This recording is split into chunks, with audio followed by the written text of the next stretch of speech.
Morning everybody, welcome to Solo ReacTalk. This morning I'm going to be reacting to Mistakes of the Emperor Part 5, Magnus the Red on the Old Man Law Stories and Theory YouTube channel. If you guys want to check out my previous reactions to parts 1 through 4, remember the playlist card is going to be at the top here. Just click on it and be able to access them. If you want to check out the original video as well as Old Man Law Stories and Theory YouTube channel, the links are going to be in the description below. Alright, let us start. 15th Legion, Magnus. 3, 2, 1, go.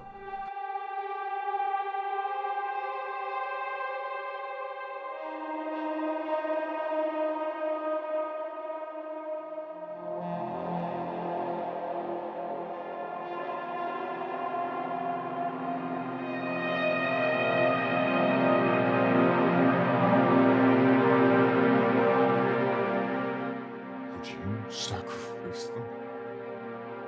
Would you betray even one of them for your own desire? Then why would you believe that I could? You are liars all. You promised forgiveness, then make its acceptance impossible. What? How was that? Oh God, shut up! Oh my God, you actually are crying. I'm not crying! Not! Magnus the Red, the Crimson King, the Primarch who did everything in his power to do the right thing, only to find himself turning against his father in the end. Magnus' story, to many, is the single greatest tragic tale of all the traitor Primarchs. And you know, I like Magnus. I like what he wanted to do, what he tried to do, and Prospero was truly an inspiration, I would say. You know, the way their society embraced who they were, embraced what they were capable of doing, learned from each other on how to become better, human beings and better psychers. Really, their civilization was an example of what could have been. What could have been. And Magnus was the head of that. The issue with Magnus is that he's so much like his father, like most of his children. Magnus is definitely, in terms of attitude, in terms of who he is as a person, he is like the spitting image of the emperor, where he also believes he is right no matter what. He does not question himself. He does not take a step back and ask himself, is this the right choice that I'm making here? Is this the right decision? He goes head into it. He doesn't look back. Just like the emperor. In this series, it has been my joy to look at the Emperor's decisions and do my best to understand intent and reasoning. It has also been my joy to rant and rave. I'll be doing both in this episode. Not just on the Emperor's side, because while Angron's story was defined by a complete lack of understanding, and Perturabo's story was driven by much the same, Magnus' story is driven by something far different. Pure and simple hubris. Not just from the Emperor's side, but from Magnus's as well. The fall of Magnus still lies solely on the Emperor in my eyes because of the reasons that I will go into soon, but Magnus' own hubris lended more than his own share to the pot. One of the hardest things about theory crafting on this scale when it comes to the nature of the Emperor is being your own harshest critic. It has been my assertion that the very nature of the Emperor led to the decisions that he made throughout the course of the Unification Wars and the Great Crusade. Okay, hold up. What's up with this image? Why is the emperor holding a goat in his power claw like that? Why? What's up with that? And the sign that he's using, it looks like a gangster sign. Like, what's going on? Yeah, this image, I could never understand it, but yeah, it's interesting. Indeed, in the Horus Heresy itself. I have to take each decision into consideration one at a time, weighing them out and seeing if they fit the model that I've been constructing since I began brainstorming. It has took almost a month and a half to properly articulate my position, and I'm still working out the nuances with each decision made. It's my personal motto that any opinion that cannot be properly defended without resorting to nonsense isn't an opinion worth having. My initial position changed almost 180 degrees before I started writing the script for the first Voxcast in this series. With each subsequent Voxcast, I have continued to iron this theory out. That theory is this. The Emperor's decisions were brought on by impatience, hubris, and an inability to understand some of the more basic drives and emotions of his sons. I thought that the Voxcast about Lorgar would be the ultimate test of this theory. I was wrong, because even though understanding the Emperor's decisions as it came to Lorgar came in the form of meticulously going through the timeline of the Great Crusade and deconstructing, once I pieced the timeline together, the decisions of the Emperor made perfect sense. Doesn't anyone notice this? I feel like I'm taking crazy pills! The hardest test of this theory came with my understanding of why the Emperor made the choices that he made as they related to his son Magnus. After my brainstorming session for this Voxcast, however, a question has been asked several times that finally has an answer. I have said that the Emperor was impatient, in a rush to advance the Great Crusade. The answer to that question also answered other questions about the decisions of the Emperor. After Erda was nominated for Mother of the Millennia, Magnus the Red landed on the world of Prospero.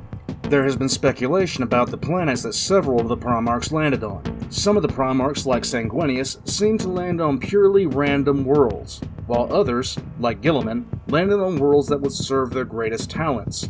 No other world was as perfectly suited for a Primarch as Prospero was for Magnus.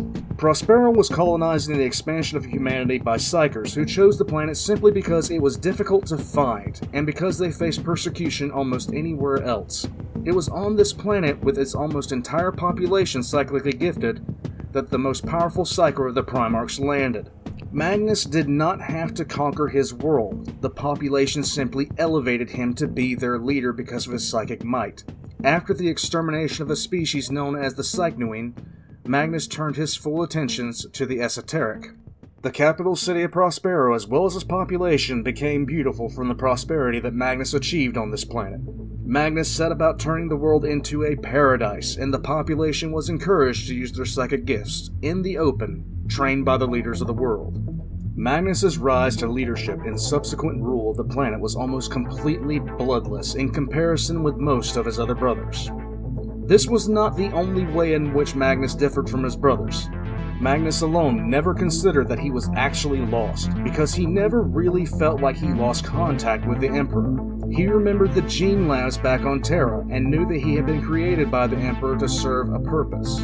When the Emperor drew near enough that Magnus could feel his presence, they began communicating psychically, and when the Emperor finally arrived on Prospero, the two embraced like a father and son who had been separated. But you see, the Emperor had communication with Magnus for some time. And in that time, really, he could have focused on teaching Magnus more about what's going on in the warp, what he should look out for, because we know, what Magnus did in his desperation for his legion to survive. We know what he did in his desperation, to communicate with the Emperor by, tearing himself into the webway with the help of the Chaos Gods. I think in particular Zinch, if I'm not mistaken. The Emperor had ample time to further discuss with his son, to further tell his son or to teach his son what to look out for. But I don't think he really did that.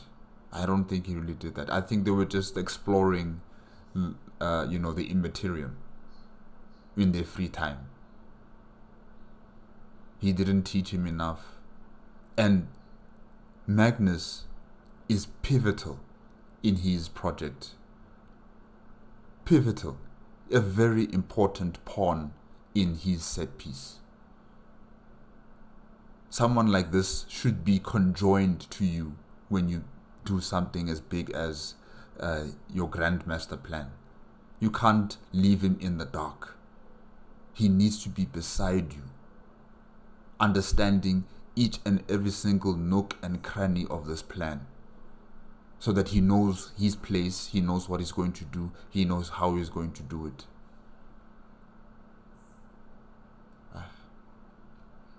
For the Emperor, Magnus seems to have held a special place, similar to that of Dorn and Horus. While in this series has been my insistence that the Emperor viewed his sons as tools, what is clear is that some of the Primarchs were clearly more visibly valued than others, and Magnus was clearly no exception.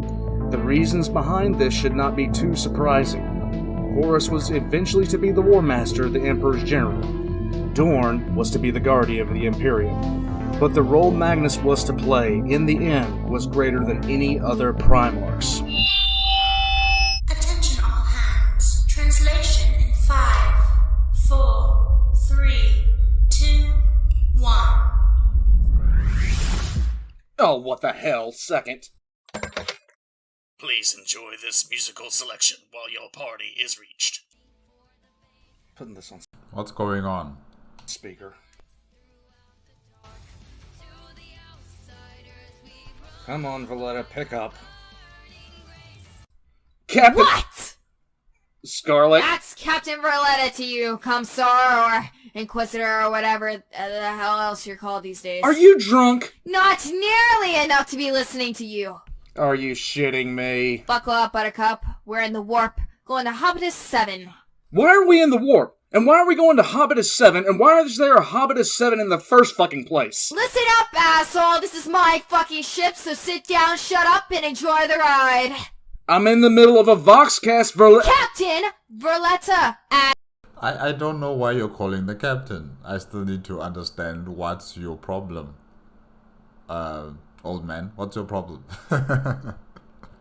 Asshole. I'm in a Voxcast talking about the fucking traitor Primarchs, Verletta. Oh, look at you, big man, old man. Talk about very important things. I don't fucking care. I want 3 things. 1, you to stop calling the bridge when I do something with my fucking ship. 2, more AMSEC. And Cab. 3, shut the fuck up when I'm talking, you silly bitch with your stupid fucking hat. Did you get that? Yes? Just drop the call. Just drop the call. No. We're in the warp while I'm on a live Voxcast talking about 2 traitor Primarchs, Captain Verletta. So what? So you pulled us into the warp to go to some Lord of the fucking Rings planet to get some more Amasuck. That's what you're telling me. Yes? You have literally 5 cases in the hold. 3.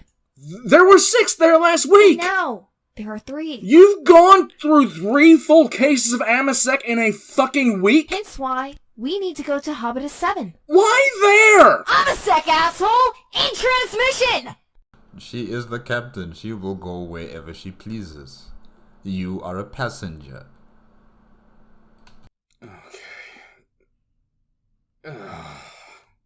Alright, where was I before the alcohol-fueled binge? Right. The Emperor shared traits with his son, and Magnus was no different. In no other Primarch was the evidence of psychic might more in the open. Magnus's form seemed to simply boil with hidden power, and just as the Emperor used his psychic abilities to augment his appearance, Magnus seemed to do the same. Yeah, I mean, he's very unique compared to his brothers. I think another brother who is unique in terms of physical appearance, I think it would be Ferris, you know, with his metallic arms. You know, like all the other Primarchs, they kind of all look kind of the same, you know, humanoid, nothing really different about them. But Magnus and Ferris, with their unique traits in physical appearance, really they are unique. Magnus looking red with some red, fiery, flowing hair. Really, he's an interesting person to look at. And of course, like I said before, Ferris with his iron hands. Yeah, definitely unique person. And the armor is cool too, with the horns. When the 2 were reunited, they spent a long time together simply exploring the Immaterium.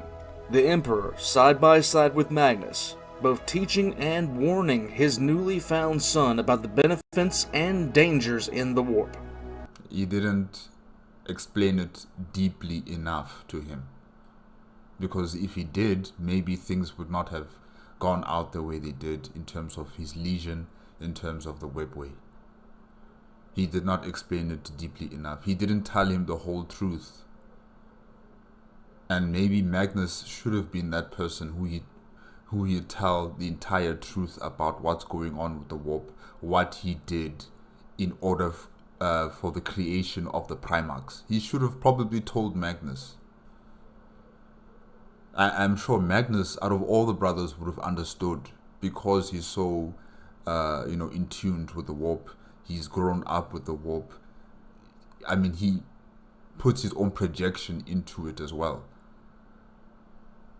So out of all the brothers, Magnus should have known the truth, the complete truth about what's going on and what the Emperor wants to do. Because, like I said before, he is a very important pawn in this chess game that he's playing with the Chaos Gods. And you can't have this pawn being blindsided. You can't have this pawn, being manipulated by your enemies. You have to have it close to you. As with every Primarch, Magnus was given his Legion, the 15th. 5 years after the departure of the Great Crusade from Terra, many of the 15th began to display latent psychic powers. The Legion would conquer worlds simply from the use of their abilities alone, forcing compliance through mental manipulation rather than conquest. The use of these tactics, when they were first noticed, caused friction, most notably with the newly found Primarch of the 6th Legion, Leman Russ, who viewed anything other than a frontal assault as a cowardly act not worthy of praise and recognition. It also raised alarm and contention with other legions, whose Primarchs had had to fight against psychic overlords on their home worlds. Aside from this, the Emperor was pleased with their rate of progress, but suddenly the delight of the Space Marines of the 15th Legion turned to horror. Sudden, rapid degeneration began to manifest in the Legion.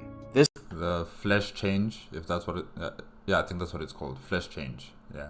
This condition, known to the Legion as the Flesh Change, swept through large portions of the Legion like a plague. The Flesh Change would strike at random, and sometimes within minutes, what was once a proud Legionnaire would be reduced to a gibbering mass of flesh. This condition was horrifying, and the Legion's numbers began to drop rapidly. By the time the Emperor reached Prospero, the Legion was close to extinction. Here is where we come to the first major mistake of the Emperor as it relates to Magnus. The 15th was on the verge of extinction, an extinction that apparently not even the Emperor was either willing or able to repair. It is suggested that in some places and outright affirmed in others within the lore that the Legionnaires would at some point need their Primarch. What the Primarch would be needed for exactly isn't really known. But when Magnus informed the Emperor that he had cured the issue that was causing the flesh change in the 15th, the Emperor seemed to have no questions as to how. And that was also a big mistake on his part as the Emperor. He should have asked his son, how did you do it? How did you cure your Astartes? But because this man, or this Emperor, is so busy and focused on his own projects, he does not give the time of day to the smaller nitty-gritty situations in each and every single legion. So he just gives his sons their legions, and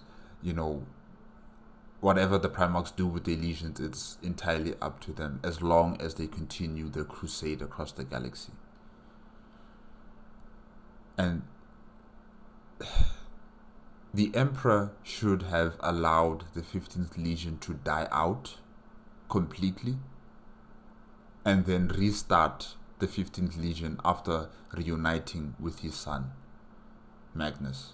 Because Magnus still has the gene seed information or code within him, right? So you can just extrapolate that from Magnus and make a new gene seed for the 15th Legion, one that does not have the defects from the previous 15th Legion, and restart the entire Legion all over again.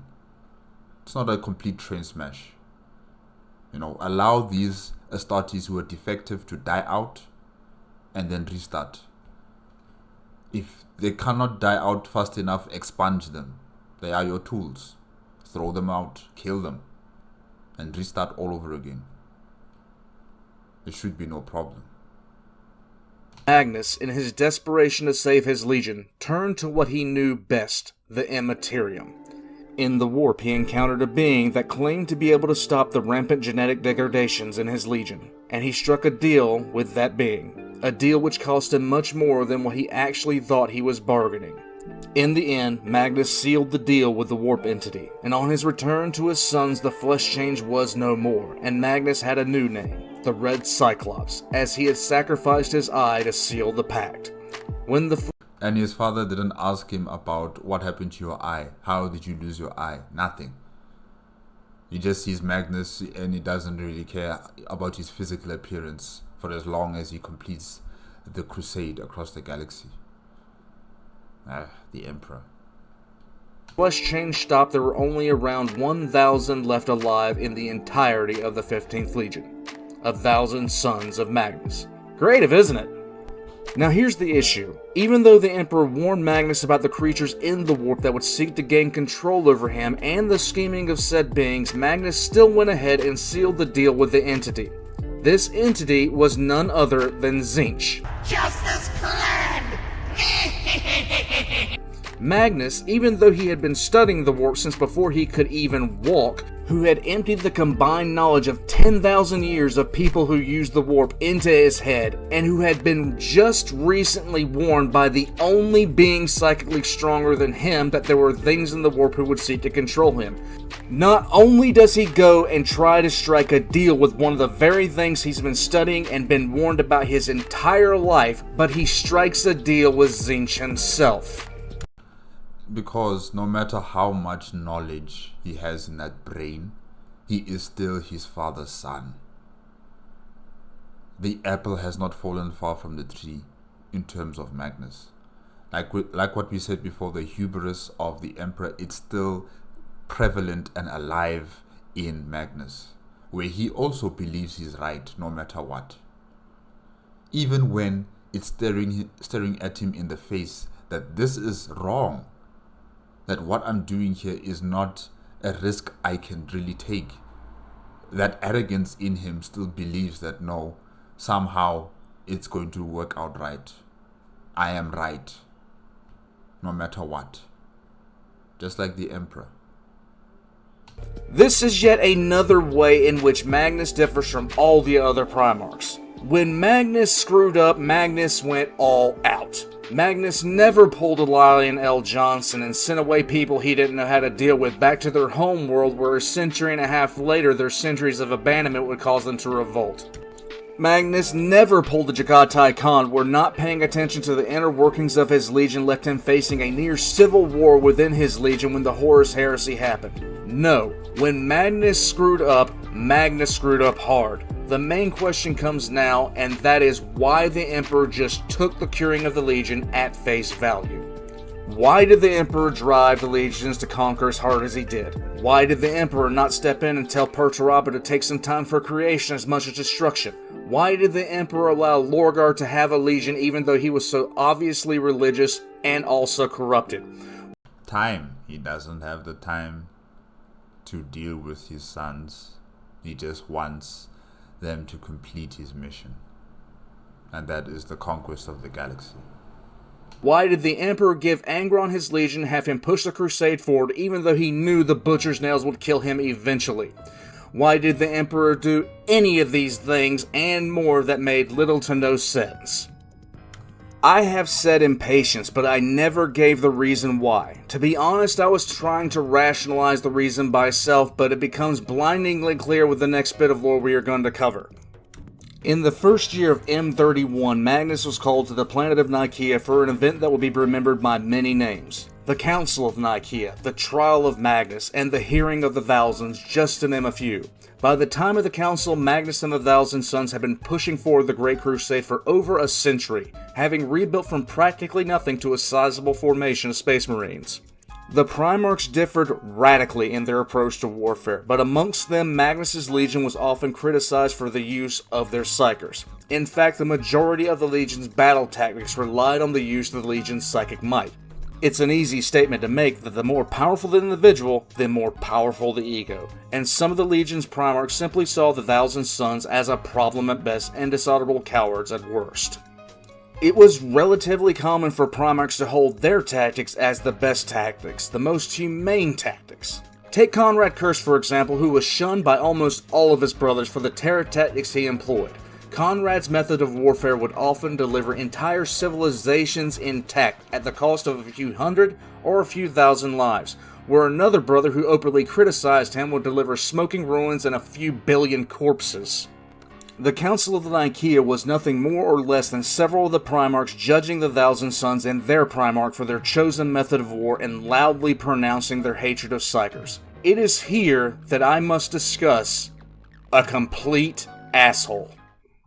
Of all the many flagrant assholes and pricks in the 40k library of lore, Is that Lehman Russ? I can honestly say I hold Othair Weirdmake in complete contempt and view his uses by Lehman Russ as hypocritical at absolute best.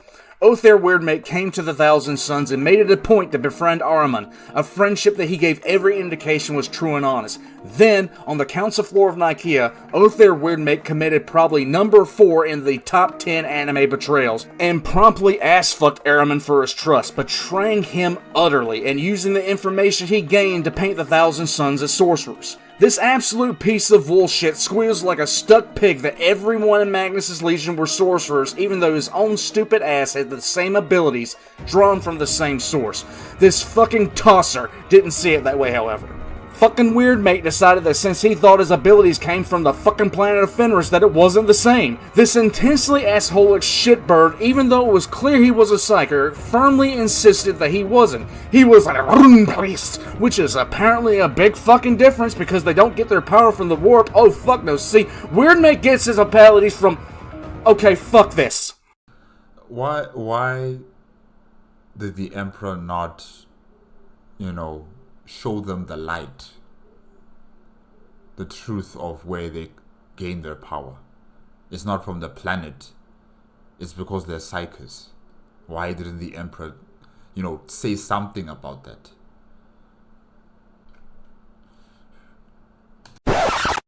Kesa namila te gro sa re re. I no more re yip ima seslu. Ut iman eskel ta sa desu ni ek renro off. Or Okay. eso da delam on illeglat Nijhoff Ensis na tetabad pots glentra pro yekrof grof sekov akas. What? What the fuck? Where am I? Summon Othair Weirdmake. Who the hell are you? How am I here? How did you summon me, mortal? Summon Othair Weirdmake.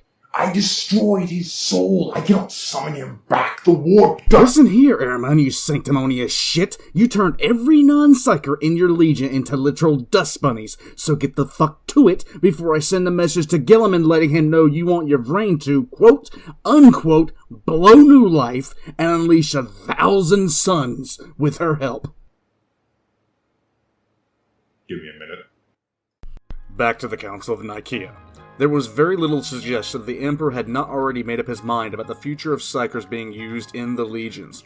To call the events of the Council of Nicaea a clusterfuck would be an understatement. The Emperor was on his way back to Terra to work on the Webway project, and this would be the last time most of his sons would actually see him before the events of the Horus Heresy.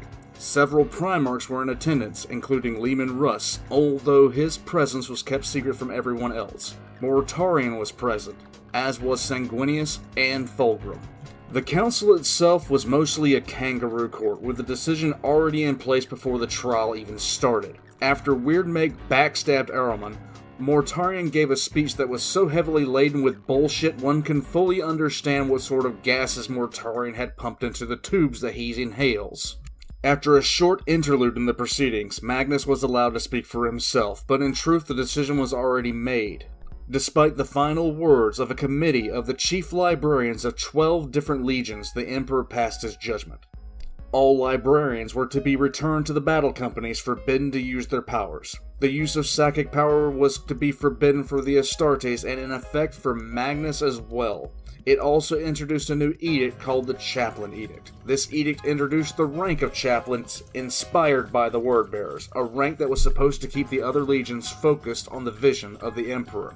The Council of Nicaea had drastic effects, not only for the Thousand Sons and Magnus, but for the wider Imperium as a whole. 5 years later, the full extent of the consequences of Nicaea will be shown in detail. As many would later state, including Gilliman, the eradication of the Librarians and the Legions denied the Legions the best weapon against the creatures of the Warp, and it seemed almost planned.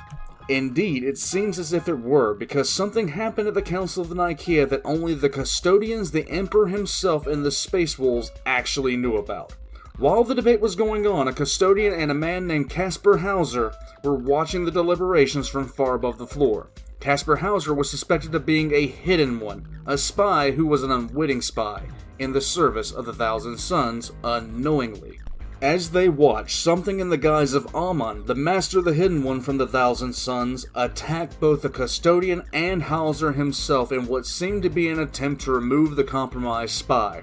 Aside from some bullshit about the true name clause, which I will not go into, and the fact Amon was essentially sitting in the amphitheater watching alongside Magnus, and aside from the fact that the thing that attacked the Custodian Hauser was actually a demon,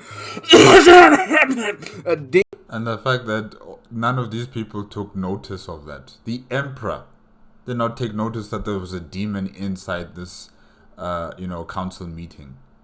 Oh gosh. Demon manifesting in real space about 100 yards from Magnus, and the fucking Emperor. Sorry, I'm allergic to hideous plot points. This attack was reported almost immediately, and while the Emperor might have gone softer on Magnus and the Thousand Sons, this event pretty much sealed the deal. Commissar! Perturabo? Is the rabid weasel here? No, she's in prayer. Good. I don't care for loud noises. Now then, I have been working day in and day out since we last parted ways. I have been planning and waiting, you see. I have spent an inordinate amount of time analyzing your weaknesses and preparing my strategy. I have accounted for every possible outcome, and I have at least 5 ways of destroying you. And now, nothing can save you. From my new army build. Wait, what? You remember, don't you? The Battle Mace 42 million game we planned? Oh wow, okay. When I saw your collection of guardsmen, I knew that you were no slouch. And so, I spent some of my time building a new army. Behold! Oh, that is so cool! My new miniature army of Chaos Knights and Dark Mechanicum auxiliaries. All entirely automated, as you can see, moving and acting on their own. They even follow simple commands via remote control. Not bad. Of course, I had to omit actual weaponry from their design for the sake of sportsmanship, but I'm certain they could at least dispatch a Gyrax with a few good kicks. With this force, I am confident that I shall soundly crush you and your little soldiers. Yeah, only one problem with that right now. Wait. Are you doing another Voxcast? Kinda caught me in the middle of one, Perturabo. Oh, damn it all. Let's just hope your Imperial watchdogs censor all of that. Well, I will return in a few hours. Knights, back through the portal. Maybe you could give us a little insight on how you felt about the Council of Nicaea. Oh, you're talking about that.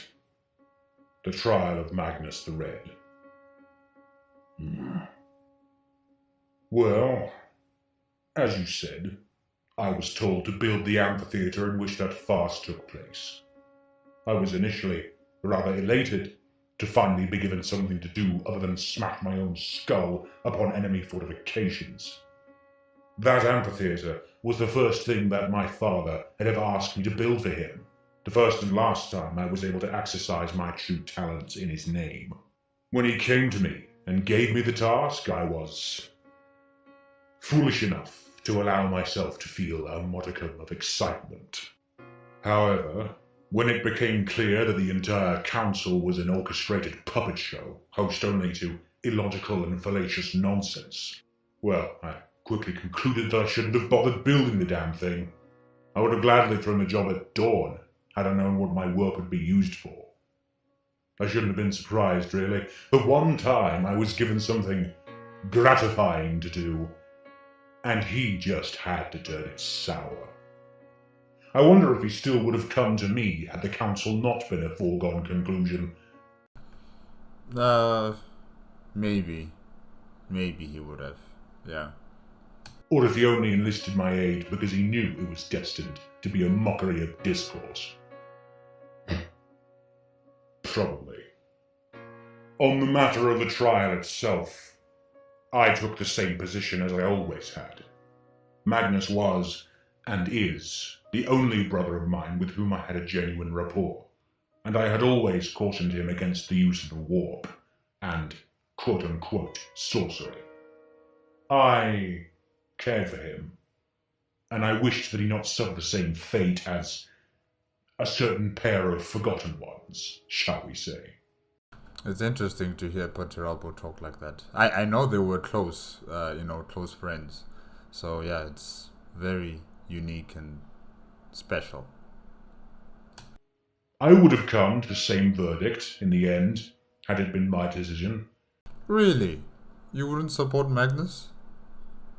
I mean, having psychers is very effective, extremely effective. But I guess maybe not for you, Paterabo. But that it was done so farcically and so illogically is my quibble. Magnus deserved better than that. Deserved a fairer chance than that.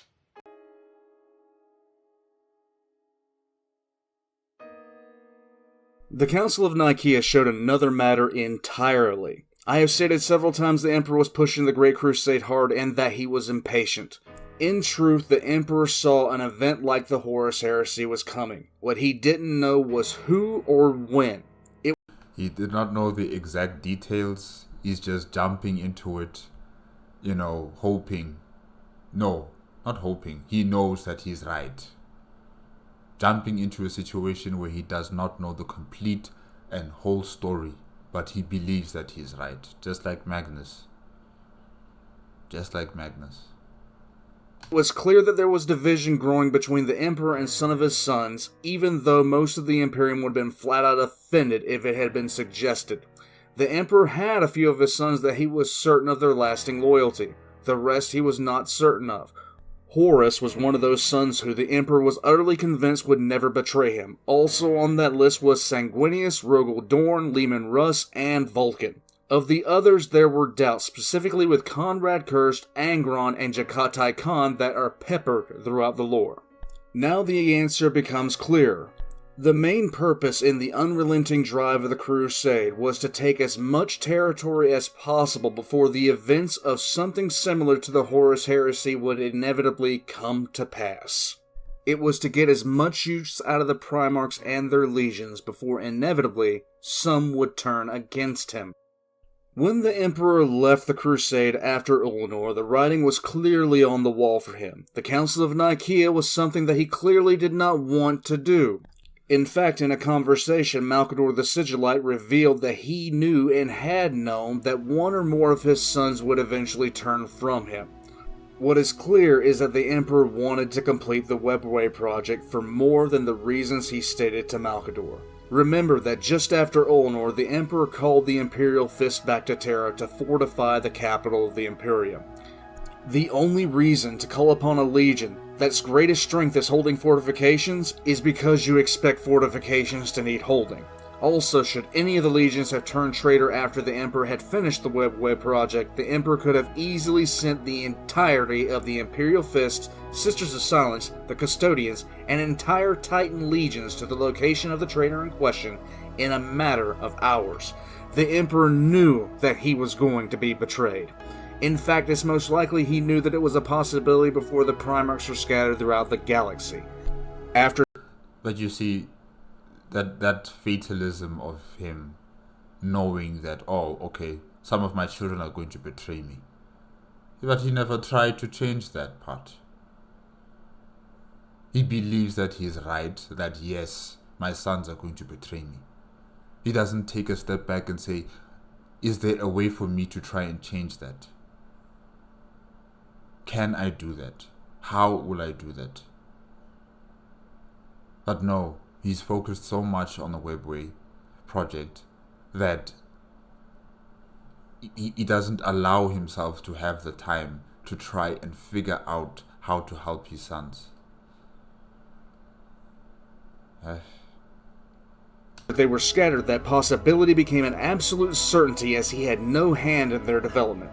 What is fundamentally clear is that part of the reason the Council of Nicaea happened was to appease certain Primarchs, and Malcador the Sigillite makes a point later on that certain other Primarchs might have turned in the Horus Heresy if the ruling had not gone the way it did. I looked for the quote of this for over 3 hours, I still cannot find it. My nerd rage is endless. In truth, the entirety of the Council of Nicaea makes me want to put my head through a wall. Not just on one side of the aisle, but on both. There were monumental errors made. I'll start with the Emperors. It's clear to me that even though the Emperor might have received bad information regarding the Thousand Sons and their Primarch, and even though he didn't want to be enacting the Edict of Nicaea, the Emperor did not like the way that Magnus and his legions used the warp. At this point in the Crusade, we are past the position where the Emperor would have pushed them directly into conquest after Nicaea. In fact, it was expected that the Thousand Sons would return to Prospero to refocus their legion in a new direction. One major question that is asked is why Magnus and the Thousand Sons were not recalled to Terra after the Council to assist in the Webway project. The answer to that is going to sound strange, but at the same time I find it fundamentally correct, while at the same time frustrating. While the Emperor had respect for Magnus' psychic might as well as the psychic might of the Thousand Sons, he found them to be fundamentally undisciplined in its use. The Emperor clearly thought that Magnus himself was too naive and idealistic in his approach to the warp, which in the end, he was, and so were the Yeah, he was naive and idealistic. However, the Emperor, in his time with his son, as they were traveling across the Immaterium in their astral psychic projection, or when they were, communicating to each other psychically, he didn't give enough of his time in terms of investing in his son's education. He didn't. Not enough. And that's why I'm saying someone who is so pivotal in your plans, he needs to be beside you. He needs to be beside you every step of the way. So that not only will you be able to trust him, but you will know that, okay, my son knows what to do. He knows every single nook and cranny of my plan.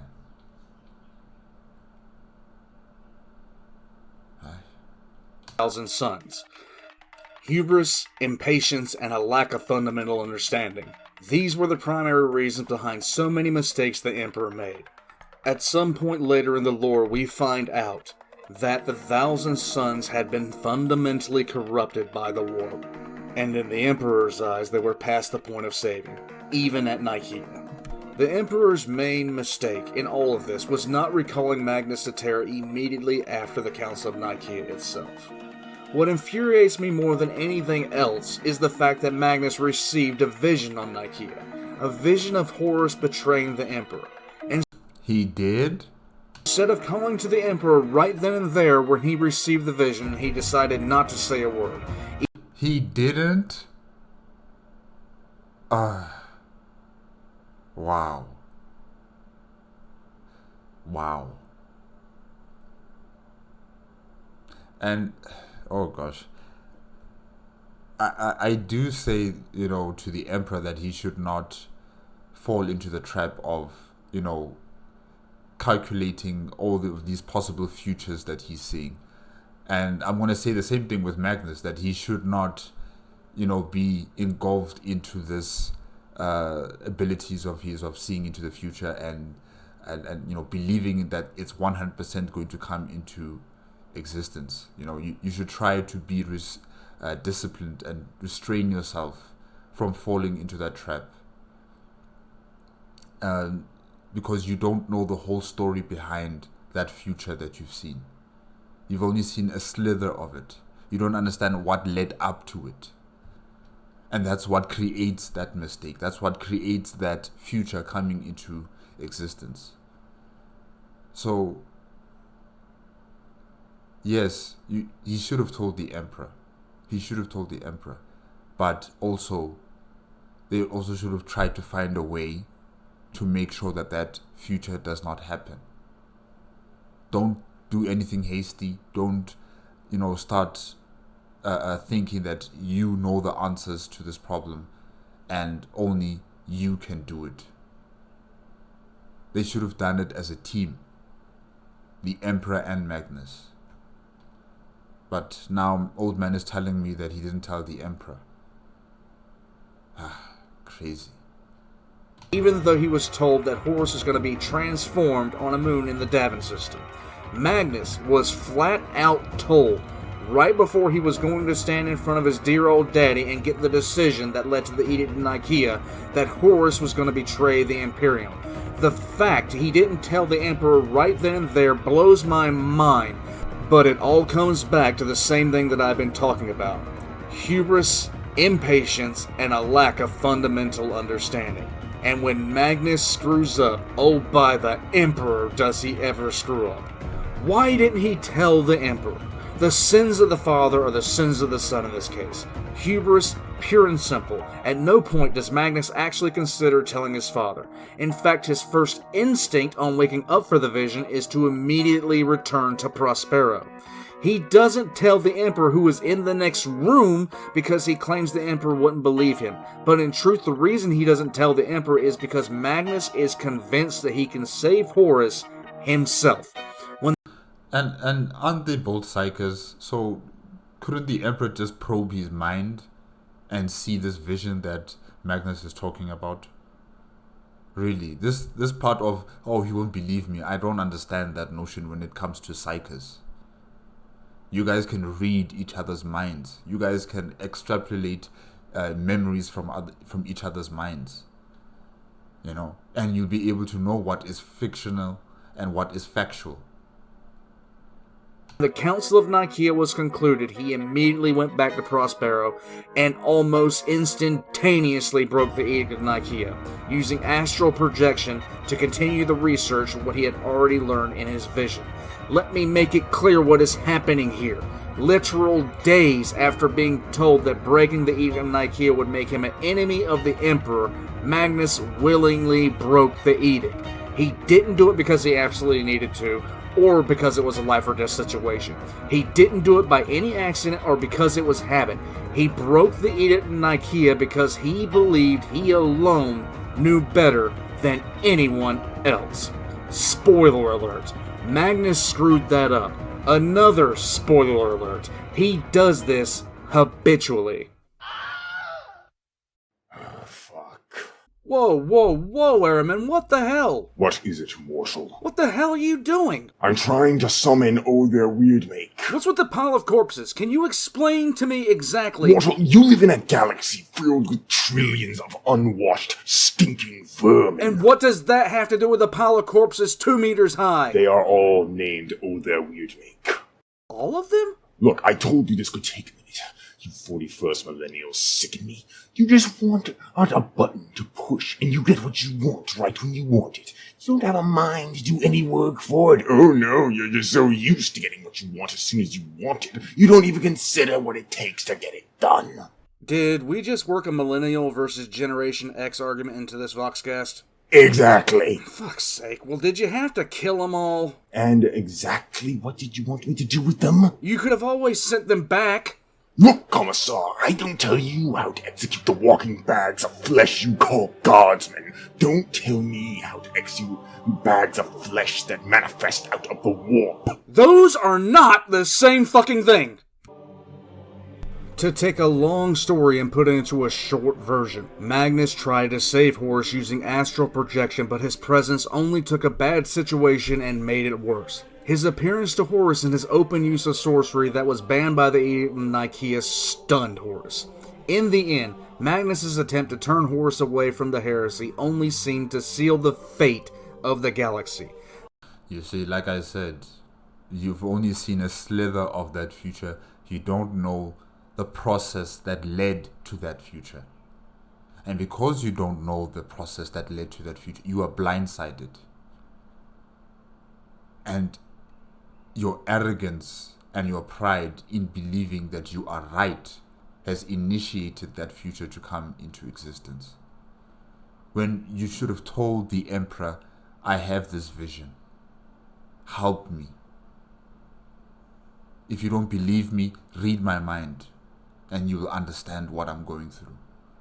And then both of them can figure out a way to try and unravel this potential future. But he never done that. Like the Emperor, he believes he's right. No matter what, he will do whatever means necessary for his righteousness. The only real gain was that Magnus learned that the Word Bearers had turned against the Emperor's will for all the good it did him. This was the point in which Magnus makes the worst mistake in the entire Horus Heresy series, and no other mistake made by anyone else in the entire lore comes close to this. Yes, I include every mistake of the Emperor in this statement, because if Magnus had not done what he decided to do, the Imperium would have been a far different place. Magnus decided at that point to warn the Emperor, which was a good thing considering what was to come, but the method in which he did destroyed everything that the Imperium could have been, and it all came down to two factors. The first was Magnus being utterly convinced he was in the right, and the second being Magnus not understanding the true nature of the power he wielded, and how easily it could be turned against him. The road to hell is paved with good intentions, and Magnus had the best intentions, as did everyone who participated in the warp craft to aid him. 900 mortals volunteered themselves to be sacrificed to help Magnus carry his warning to Terra. Note, these 900 were not coerced. They willingly gave themselves to the spell that Magnus was going to use, even though they knew it would kill them. With Ahriman presiding over the spell, Magnus launched his astral body. As the mortals used to add fuel to the spell died, Magnus' spiritual essence crossed the void between Prospero and Terra. Magnus, even though he was kept in the dark by the Emperor, had already realized that the Emperor was trying to tap into the Eldar webway. It was his intent to gain access to the webway, and use that to get to Terra faster. When his astral body reached the wall of the webway, however, he found he couldn't breach it. It was at this moment that Magnus should have turned back and tried another way. It was also at this moment that Magnus doomed the Imperium. Magnus felt something in the tides of the warp and noticed a form within the miasma that he knew to be a sentience. The sentience offered him power with what seemed to be no ulterior motive, and Magnus took that power willingly. He breached the wall of the webway, and without even thinking about the consequences, he followed the webway straight to Terra. Often, when explaining what happened when Magnus came to Terra, it's difficult to fully articulate. The biggest question is, why did Magnus coming through the webway cause so much damage? In the lore, it frequently says that irreplaceable circuits were destroyed, and that wards crafted with painstaking care were obliterated, and that's really all we got for the longest time, and it was the full extent of the explanation we received, but the reality is so much more destructive, so I will elaborate.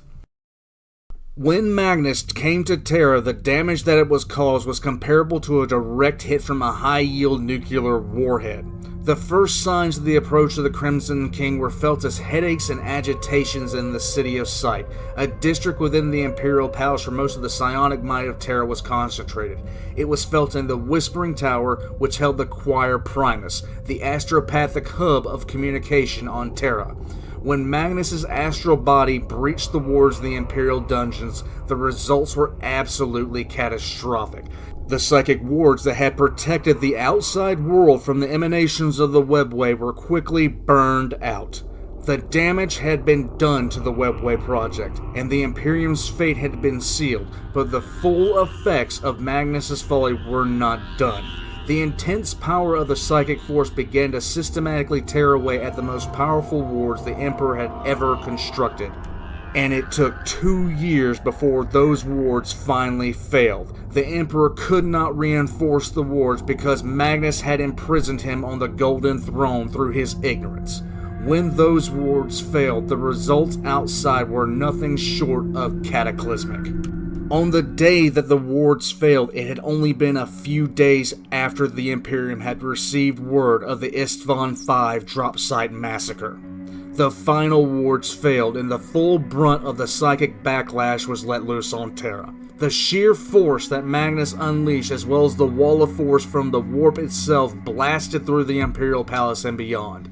It caused an earthquake powerful enough to knock statues off plinths, and the shockwaves shook the mountains.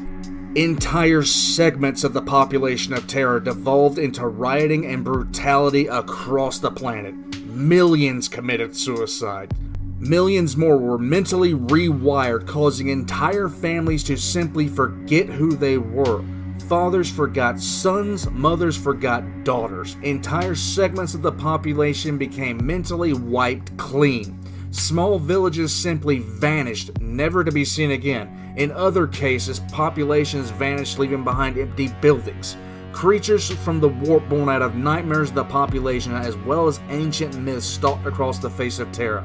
Even the sleeping weren't spared from the error of Magnus, suffering nightmares so vivid some simply died in their sleep. Magnus Died in your sleep from a nightmare? Oh my gosh. His arrival had plunged the entirety of Terra into pure chaos. But of all the places in Terra hardest hit by the arrival of Magnus, none were as hard hit as the Whispering Tower, the astropathic hub of the Imperium where most psychers were housed and trained. Pure, unfocused psychic power quickly overloaded the failsafes built into the Whispering Tower and erupted like a tidal wave within the city of Sight. Many of the inhabitants simply fell apart mentally. Some fell victim to flesh change or were reduced to chaos spawns. The most severe damage, however, came in the form of what happened to the Choir Primus. Inside the Mind Hall of the Choir Primus was 2,000 of the most powerful second-tier psychers in the entire Imperium, who were completely mentally open to the warp so they could receive messages from the wider Imperium. No one in this chamber survived, and all of them would have preferred that death delivered at the hands of the Dark Eldar or the Night Lords. Their minds burned away inside their skulls, and they were powerless to stop it. What's worse is that every single one of them felt the other's pain in a cascade of agony. In a single instant, caused by Magnus's arrogance, the Imperium had been sundered completely. Terra itself almost plunged into a warp rift, the likes of which had not been seen since the one that destroyed the Eldar Empire, which later became known as the Eye of Terror. The communications hub of the Imperium had suffered massive casualties, with a full third of the essential psychers used to send and receive messages from the wider Imperium killed in the Choir Primus Mind Hall alone, not even including those who died outside of it. Cities were burning and the Imperial Palace was damaged. Worst of all was the cost to the Emperor himself, who was the only reason Terra did not disappear into a warp rift forever upon Magnus first arriving on Terra. Using his psychic might, the Emperor sealed the gaping wound in the warp gate, holding it closed against the tide of the warp. This was not something he could simply walk away from. This meant that even as the wards surrounding the Imperial Palace eroded and finally gave way, the Emperor could not spare the time to even reinforce them or ensure they would hold. This would also be far outside the ability of Malcador the Sigillite. In effect, Magnus had taken the Emperor completely out of the war, making him a prisoner on the Golden Throne almost 2 years prior to the events of Istvan V. And just when communication was needed most, just days after Terra was rocked with the news that 3 legions had been wiped out, that Ferrus Manus was dead, 2 more were missing, and 4 more legions had turned traitor, the heart of the Imperium had been crippled while the entire world fell into disorder. It is because of Magnus that even in the present day of the Imperium, the Emperor cannot leave the Golden Throne. Even the 3rd strongest psyker in the galaxy, Malcador the Sigillite, was physically and spiritually destroyed after only a few hours on the psychic amplifying throne. It is because of Magnus that 1,000 psychers are required to be sacrificed every single day to simply bolster the Emperor's mental abilities just enough to get through to the next day. I think everybody contributed to the downfall of the Imperium of Man's, or should I say the first iteration of the Imperium of Man, not what comes after, when the Emperor is on the Golden Throne as a skeleton. But, in the first iteration of the Imperium of Man, everybody contributed to the fall of the Imperium. Yes, Magnus is the biggest contributor, definitely. He is the biggest contributor to what we see today in the 41st or 41st millennium. Yeah. It's just really, it makes you frustrated, it makes you a bit angry, what Magnus did, and knowing fully well what the Emperor said, that it's forbidden now to do this. It's forbidden to use your psych abilities. It's forbidden to use them in ways that you could say that it is selfish. It's dangerous. But Magnus, so much like the Emperor, believing that he's right, he did what he wanted to do. He didn't care about the repercussions. He didn't care about the consequences. It was only after destroying the Webway project, when the Emperor and Magnus touched minds, that Magnus realized how important he was eventually going to be to the Imperium, that he was going to be the one who controlled the Golden Throne. Magnus's role in the greater Imperium was to be the Emperor's instrument in the victory of humanity. The question can be asked as to why the Emperor didn't warn Terra about what was to eventually become a cataclysm on the planet. Perhaps he thought the words would hold, but even if he didn't, he did not know when they would finally give way. In the end, however, there was little that he could do, even if he did know the times the war would fail, if at all. Does this qualify as a mistake? No, I don't think so. The hit was coming, and the only thing that warning the public at large would do would have been to leave them in a sense of panic. If it was coming, there was simply nothing that could be done, and simply moving the apparatus of even the Choir Primus and the translation staff that they relied on would have proved even more time-consuming and devastatingly costly as the backlash itself. I don't know. If the Emperor saw into the future and, he knew what was going to happen about this entire situation, or he had knowledge that these wards that he created were not going to last long, then he could have just told Malkidor or whoever within his cabinet to start evacuation plans of the civilians, as much of them as possible, from the affected areas. They don't need to be told what's going on. You just need to tell the civilians, this is a direct order from the Emperor. You guys have to leave. And they will leave. Especially if it's something from the Emperor. If it's a writ written by the Emperor and, the custodians are beside whoever is directing the populace to leave. I'm telling you, they're going to rush. They're going to run out of the areas and, make it a deserted ghost land. So the Emperor could have done something. He could have said something. Magnus's astral body fled back to Prospero, but even as fast as his spirit went back to his body, he saw the tide of warp predators flooding into the holes that he had made in the webway, ready to invade Terra. He didn't even know if his father could hold back the tide. When he arrived on Prospero, he went into isolation, already knowing what was going to happen if his father had survived. He wasn't the only one that knew. It was at this point that Tzeentch approached him without subtlety, informing Magnus that he was the one who had prevented the flesh change, and that the price of that had been Magnus's soul, a debt that the Changer of Ways now wanted paid. Magnus refused. He knew what was coming, but he refused regardless. Magnus was genuinely heartbroken because of the damage he had done, finally recognizing his flaws. He clouded the perceptions of his legions, cutting some off from their abilities to see the future and outright cut off communications with the greater Imperium.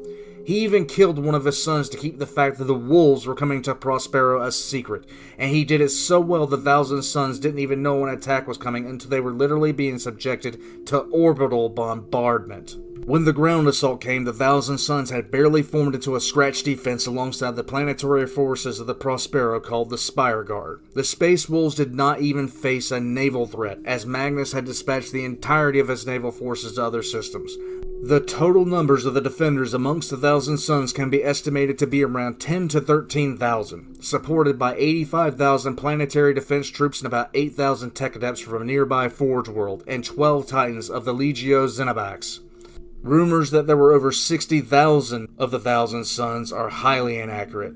The Wolves came in at over 73,000 Space Marines, with 5,000 Sons of Horus supporting them, although what they were actually doing there was capturing Psychers. Alongside the Space Marines came 982 Custodians led by Constantine Valdor himself, and 3,000 Sisters of Silence led by Janetta Kroll.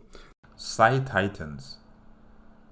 They also unleashed 5 Warlord-class Psi Titans on Prospero. Yikes. The Mechanicum sent forces alongside the Imperial armies, totaling some 43,600 infantry, 1,000 Sectari, 5 Warlord Psi Titans of the Ordo Sinister, and 12 Titans of the Legio Mortis. In short, the Thousand Suns were subjected to a surprise attack by a numerically superior force designed from the outset to combat their strengths. The result of this battle was a foregone conclusion given those facts.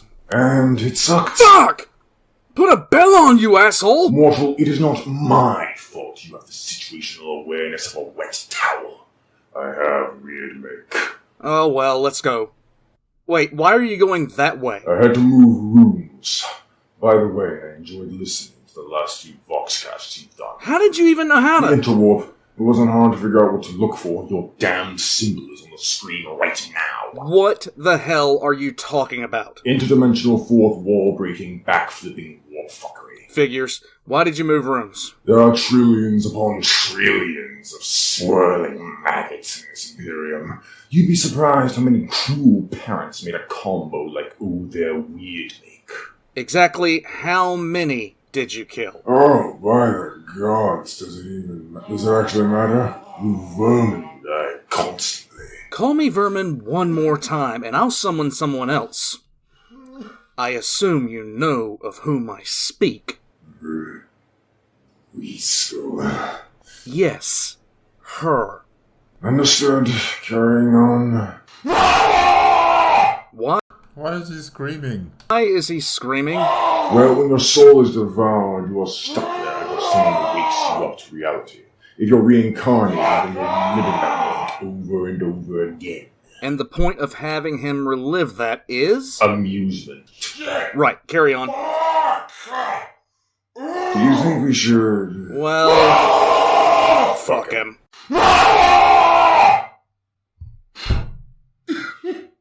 Not to sound rude, but I have other places to be.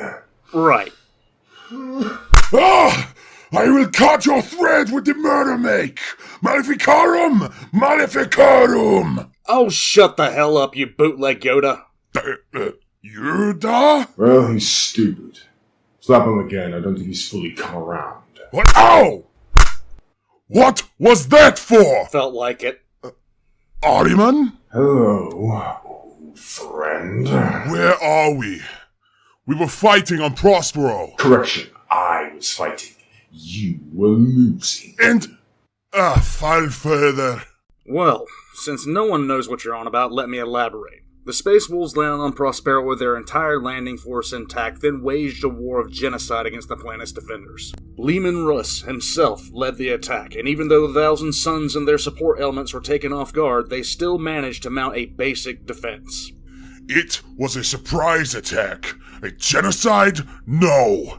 They knew we were coming. The Wolf King tried to communicate, but we had no answer. Magnus kept us in the dark. Continue, Commissar. The fighting was close and brutal, with the Thousand Suns trying not to use their powers against the Wolves for fear of succumbing to the flesh change, which once again was beginning to run rampant throughout the ranks. The casualties were extreme for both sides, but while Leman Russ had taken to the field, Magnus the Red remained in his tower in the period of Photon. Because Magnus was a coward who did not want to join the murder make. I can say many things about Magnus, but labeling him a coward isn't one of those things. Not labeling him a... And why not? Why? Because he would have rather died than cause damage to another loyalist legion. We practically mutinied against him when your rabble came for us. Oh, so you mean to say that your oh-so-magical Primarch did not join the murder make because he was loyal? No, he simply meant to continue his lies. Okay, what the hell are you on about? Which lies are you talking about? Ah! Really? You asked me what the hell I'm talking about. You realize it's lies. It's all lies. Magnus the Red tried to convince the Emperor that Horus had turned traitor. A ridiculous concept. He proved his sorcery and treachery when he sent his necromantic doings to Terra, claiming he was warning us. The Wolf King saw through his lies. Magnus wanted to feel important and wanted to validate his dark powers.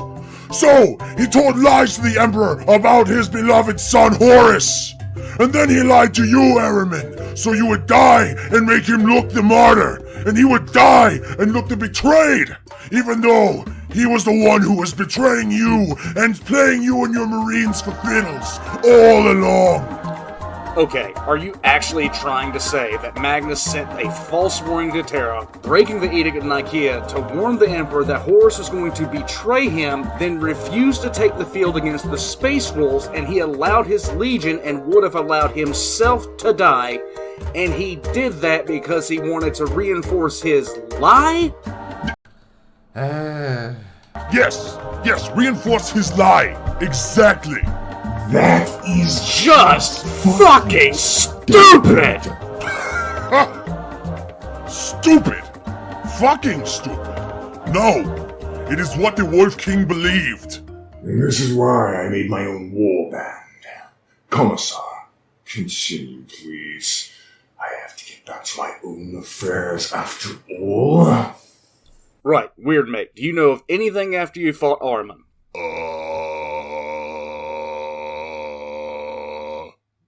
No. Okay then, as the battle raged on, the Thousand Sons eventually turned to their psychic might, having viewed it as a last resort and now knowing they were in a fight for their very existence. This image, it's so cool.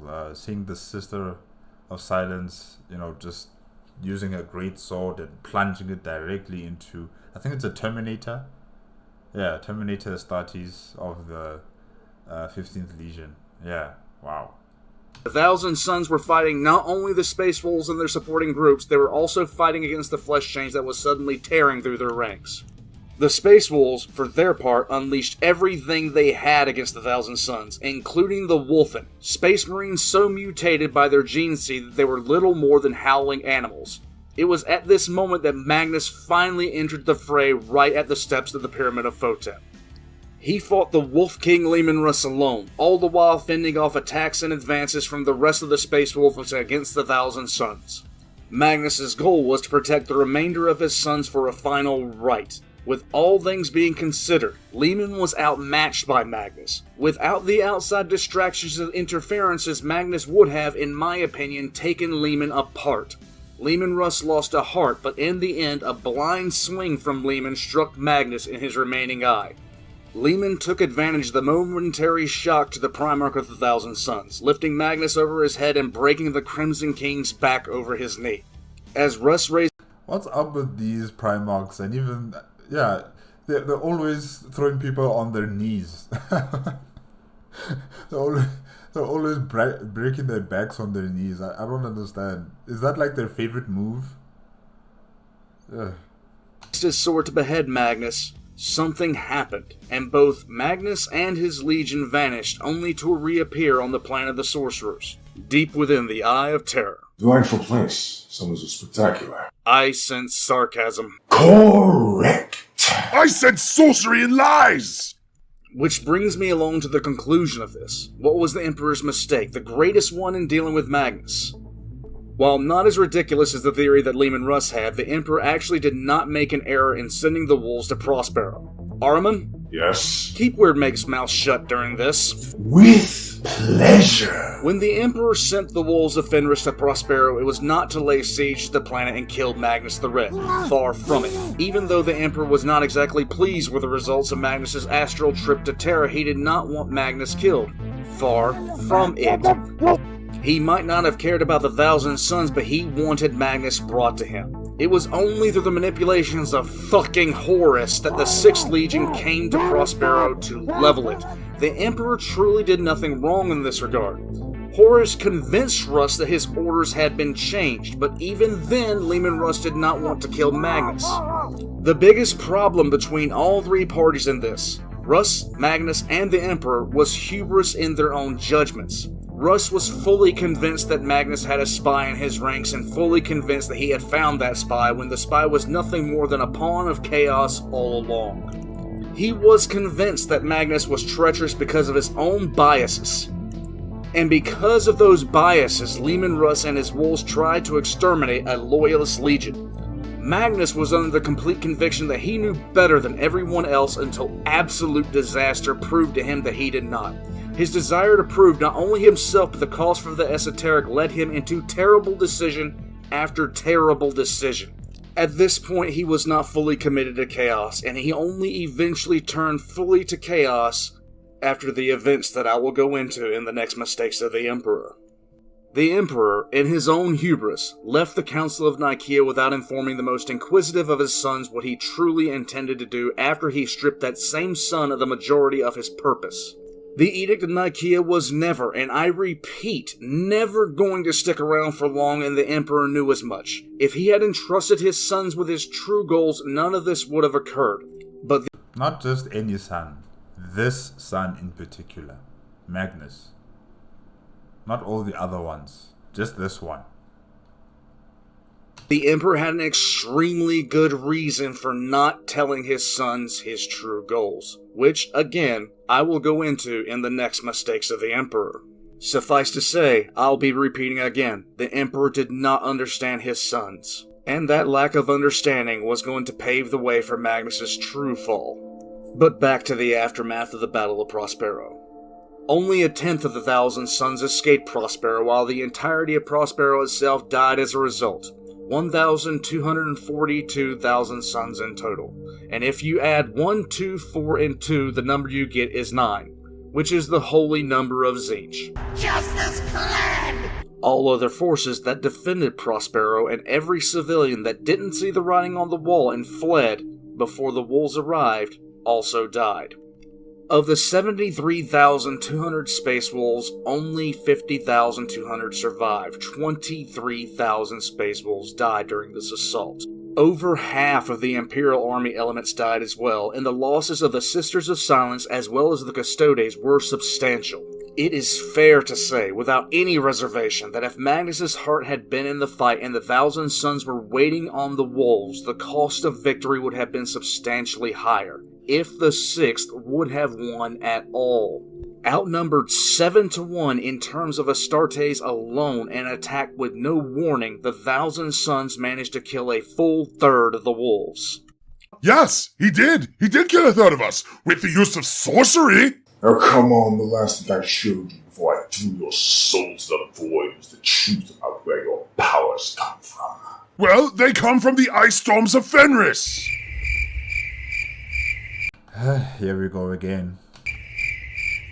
Why are you cricketing me? I am right. We rune priests harness the fierce storms of Fenris to do our weird. Weird equals Really? Really? sorcery.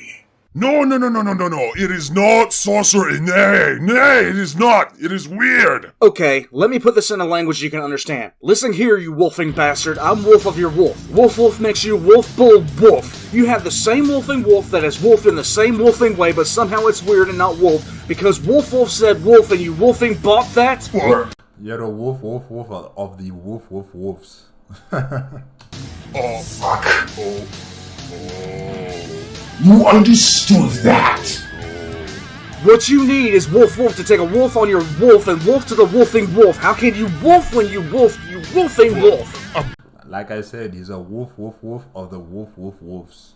but I... Wolf! But... Okay, I'm done. I'll be over here. What the wolf did you just howl and say about me, you little milksop? I'll have you know I was thrown to the top of my tribe in the kingdom hello. of Rust. I've been involved in numerous executions and freedom projects. So lovely to meet you. Has the Emperor blessed your day?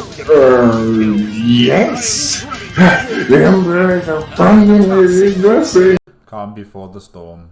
Calm before the storm. She's going to explode. What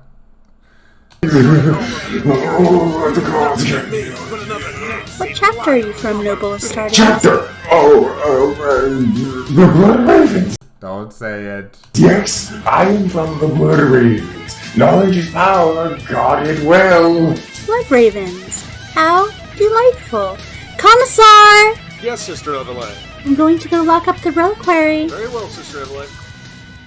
So what's the final verdict? The Emperor and Magnus were very much alike in the fact that they both were utterly convinced that their way of thinking was the right way.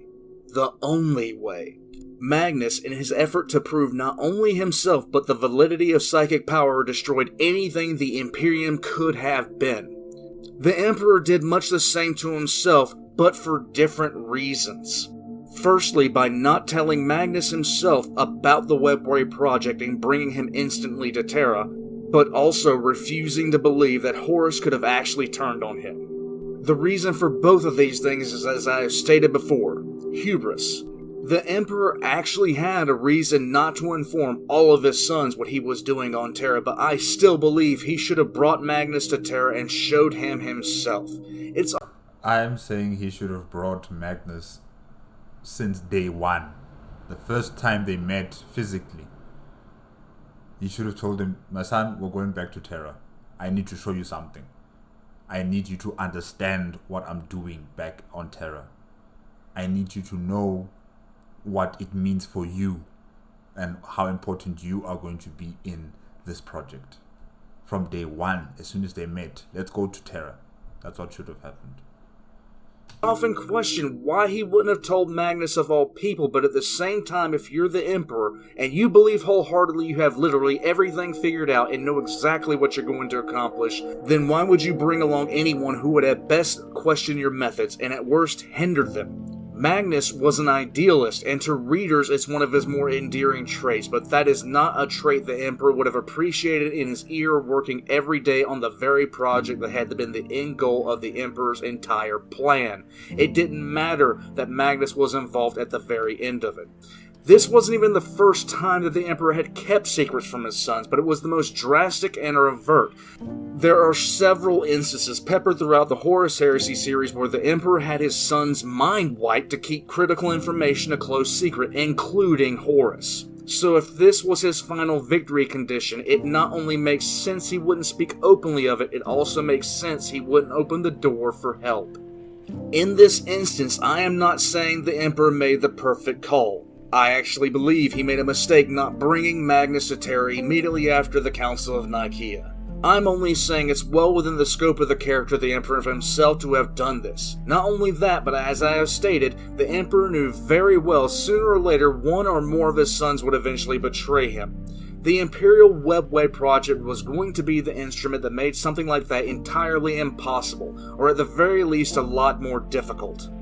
The reasons the Emperor didn't tell his sons about the Webway project are a far different matter altogether, which again is going to be covered on the next Voxcast of Mistakes of the Emperor.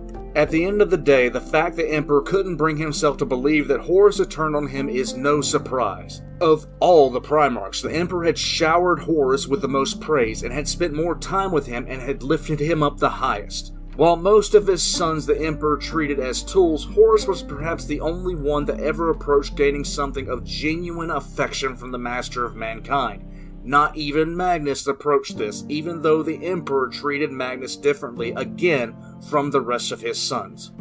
So what was the greatest mistake of the Emperor as it related to Magnus? Like father, like son. They both thought they knew better than anyone else, and they both did not trust each other. And they both only realized the gravity of that mistake when they met each other's eyes, in the depths of the Imperial dungeon, at the death of the Imperium. Can I leave now? Oh, for fuck's sake, yes!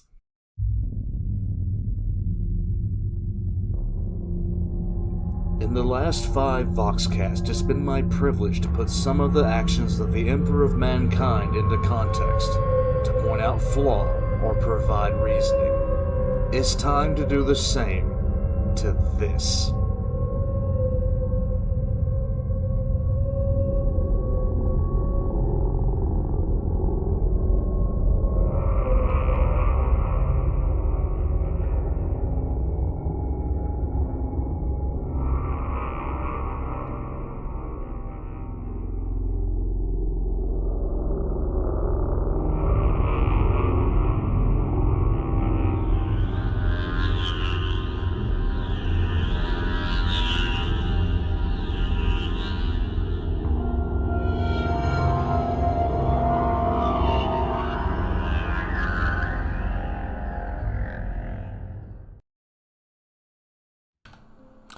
Yes, guys, that is it with Mistakes of the Emperor Part 5, Magnus the Red, on Old Man Law Stories and Theory YouTube channel. Yeah, Magnus... They are... The Primarchs are creatures of power. They are built to dominate. They don't question their abilities. They don't question how far they can go. They just do it, no matter what.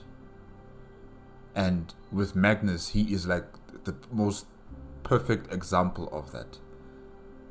That no matter what happens, no matter the consequences or repercussions, he believes that he's right no matter the cost. And he will charge forward with that firm conviction that he is right. So, you know, like I've also said before, the Emperor and Magnus are so alike in that respect. That no matter what happens, they will push through with what they believe is the answer to the problem. Without consulting, without sharing what they're going through, without stepping back and reassess their positioning. They just jump, leap into it. And the rest of us now have to pick up the pieces from their hubris, their lack of communication, their pride, the Emperor and Magnus. Yeah, it's just sad, really. And also what happened to Prospero, like I said before, it's also a very sad situation, you know.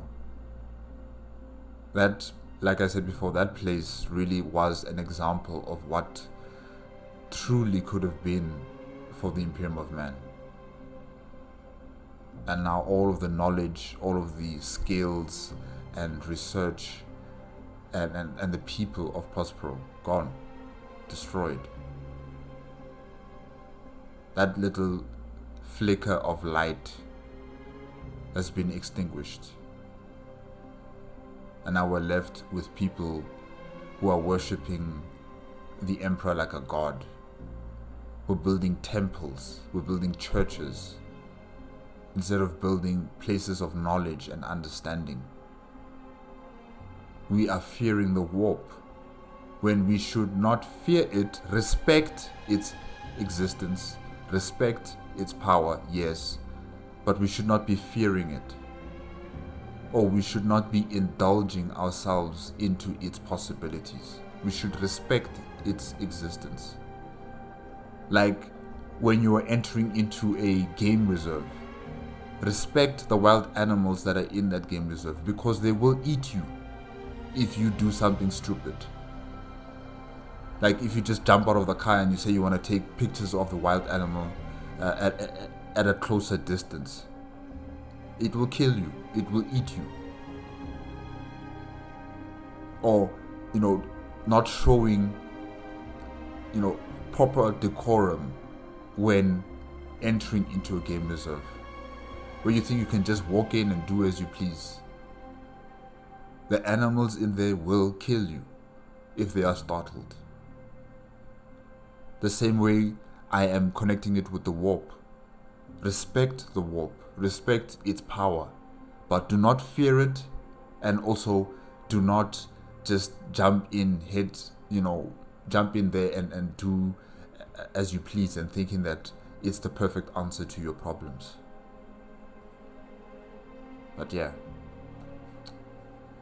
that Imperium of Man is now gone. That Imperium of Man, with the great plan of the Emperor, literally turned to ash, and now we're left with this stagnant empire that has also been, cut into two pieces. Imperium Nihilus and Imperium Sanctus. Oh, yes, it's Sanctus, yes. And really, it's just going from bad to worse in this galaxy that the Emperor tried to direct into a brighter future. Yeah, guys, that is it. That is it for today with Mistakes of the Emperor. I am going to be watching part 6, the Human Webway project. Hopefully I'll see you guys there as well for that one. Remember, if you want to check out the original video as well as Old Man Law Stories and Theory YouTube channel, the links are going to be in the description below. If you like my reaction, please give me a like, comment, and subscribe to my channel. Click on the notification bell if you want to be up to date with my latest videos, and I'll see you guys next week. Okay? Bye-bye.